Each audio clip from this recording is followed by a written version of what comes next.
रानू चिड़िया मिठाई लेकर गौरी कवि के घर जाती है।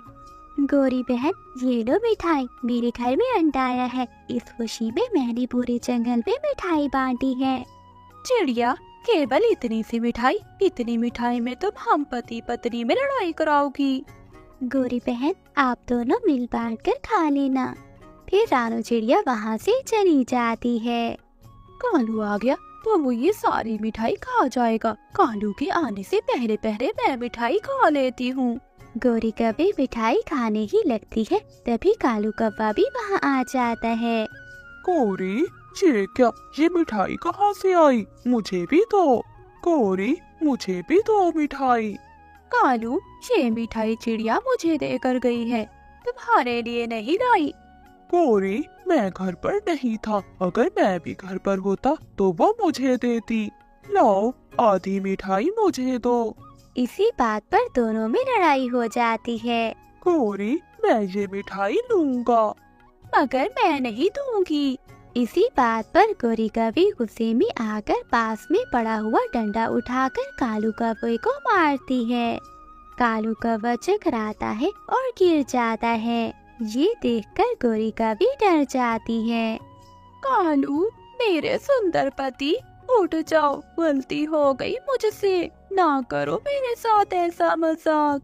ले लो, तुम ये सारी मिठाई ही ले लो। इससे तो अच्छा था कि वो मनहूस चिड़िया ये मिठाई ही ना लेकर आती। रोती हुई गौरी कवि बुलबुल डॉक्टर के पास जाती है और उसे लेकर आती है। गौरी, तुम तो कह रही थी कि कालू कौवा पेड़ से गिरा है, मगर ये क्या? इसके सर पर तो किसी ने डंडा मारा है। बुलबुल, मुझे क्या पता, मैं तो रसोई में कालू जी के लिए चाय बना रही थी। फिर बुलबुल कालू कौवे को दवा देती है। थोड़ी देर बाद कालू कौवा उठ जाता है। कौन कौन हो तुम? और ये कौवी मेरे घर में क्या कर रही है? बस कर जाओ मेरे कालू कौवे, मुझे माफ कर दो। क्यों मुझे इतनी बड़ी सजा दे रहे हो? बस एक ही डंडा तो मारा है मैंने। कालू कौवा कौन? मैं तोता हूँ। खबरदार, अगर फिर से मुझे कालू कौवा कहा तो। गौरी, तुम्हारे पति की जान तो बच गई है, लेकिन ये अपनी याददाश्त खो बैठा है। फिर बुलबुल वहाँ से चली जाती है। मेरी जाति के तोते कहाँ हैं? मैं यहाँ कौवों के घर में नहीं रह सकता। मैं अपने तोते दोस्तों के पास जा रहा हूँ। कालू कौवा घर से निकल जाता है। अब सारे जंगल को पता चल जाएगा कि गौरी कवि ने अपने पति के सर में डंडा मारकर अपने पति को पागल कर दिया है। गौरी कवि भी कालू कौवे के पीछे पीछे जाती है। कालू कवि, तुम यहाँ क्या करने आए हो मेरे पास?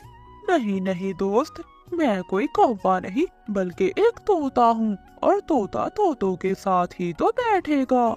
चलो दोस्त, अमरूद खाने जाते हैं। मिठू जी, इस कालू का दिमाग तो खराब नहीं हो गया क्या?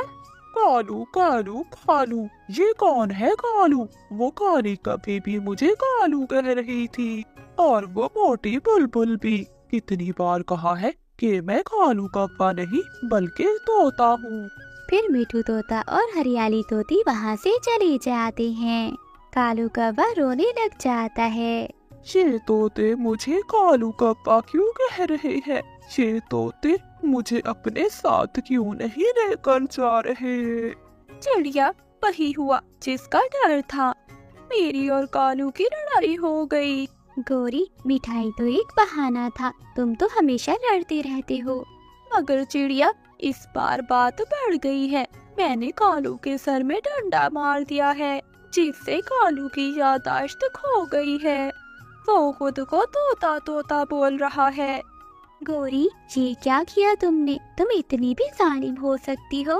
चिड़िया, अब बचा लो मेरे कालू जी को, वो तोतों के पास गया है। तुम मेरे साथ चलो, हम उसे समझाते हैं। फिर रानू चिड़िया और गौरी कवि कालू को ढूंढने जाती हैं। थोड़ी दूर एक पेड़ पर कालू बैठा हुआ उन्हें दिख जाता है। कालू जी, मेरे सुंदर पति, मुझे माफ कर दो। कालू भैया, चलो घर चलें। मैं तंग आ गया हूँ इस काली कपी से। ये तो मेरे पीछे ही पड़ गई है। मैंने कितनी बार कहा है कि मैं कप्पा नहीं बल्कि तोता हूँ। एक तोता भला कभी का कैसे पति हो सकता है? और मेरी जाति के तोते भी मुझे अपने साथ लेकर जाने को तैयार नहीं। इससे अच्छा कि मैं मर जाऊं। ऐसा ना कहिए कालू भैया, हमने मान लिया कि आप तोते ही हैं। गोरी, कालू को कुछ ना कहो, कहीं सच में ये अपने आप को नुकसान ना पहुंचा दे। इस बुलबुल को सही समझ आई है। इसने पहली बार मुझे तोता कहा है। तोते भैया, मैं बुलबुल नहीं चिड़िया हूँ। ठीक है, चलो जल्दी से मुझे तोतों के पास छोड़ाओ, नहीं तो मैं मर जाऊंगा। चिड़िया, तुमने बिल्कुल ठीक कहा। इसे 1-2 दिन मीठू तोते और हरियाली तोती के घर में छोड़ आते हैं। 1-2 दिन में कालू ठीक हो जाएगा। तुमने फिर से मुझे कालू कहा, काली गंदी कभी। फिर रानू चिड़िया और गोरी का भी कालू को साथ लेकर तोतों के घर जाते हैं। मिठू भैया, आप 1-2 दिन कालू कभी को अपने घर में रख लें, क्योंकि कालू खुद को तोता समझने लग गया है। क्या तोता? हाँ, ये अभी हमें भी अपने आप को तोता कह रहा था, मगर ऐसा क्यों? हरियाली, मुझसे एक डंडा लग गया मेरे कालू जी को। उसी से याददाश्त खो गई है मेरे कालू जी की। तुम बहुत जालिम हो काकी, अच्छे भले पति का क्या कर दिया तुमने? ठीक है गौरी, तुम इसे 1-2 दिन हमारे पास ही छोड़ दो। फिर रानू चिड़िया और गोरी का भी वहाँ से चली जाती हैं। अपने जाति के तोतों के साथ रहना मुझे बहुत अच्छा लगता है। बहुत बुरी लगती है मुझे वो काली कभी। आप सो जाए, हमें सुबह बाग से अमरूद खाने भी जाना है। सुंदर तोती, क्या आप भी जाओगी हमारे साथ? मैं तुम्हारी जुबान। मिठू जी, कुछ ना कहे बेचारे को, वो पहले ही अपनी याददाश्त खो बैठा है। दूसरे दिन मिठू तोता नदी पर पानी पीने गया हुआ था। सुंदर तोती, एक वो मोटी चोंच वाला मिठू और एक मैं सुंदर तोता, हम दोनों में से सुंदर कौन है? तुम ही सुंदर हो, मगर थोड़ी दूर होकर बैठो। दूर क्यों? एक तोता भला अपनी तोते से कैसे दूर हो सकता है?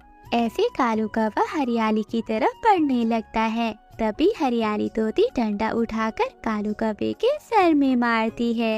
कालू कौवा वहीं बेहोश हो जाता है।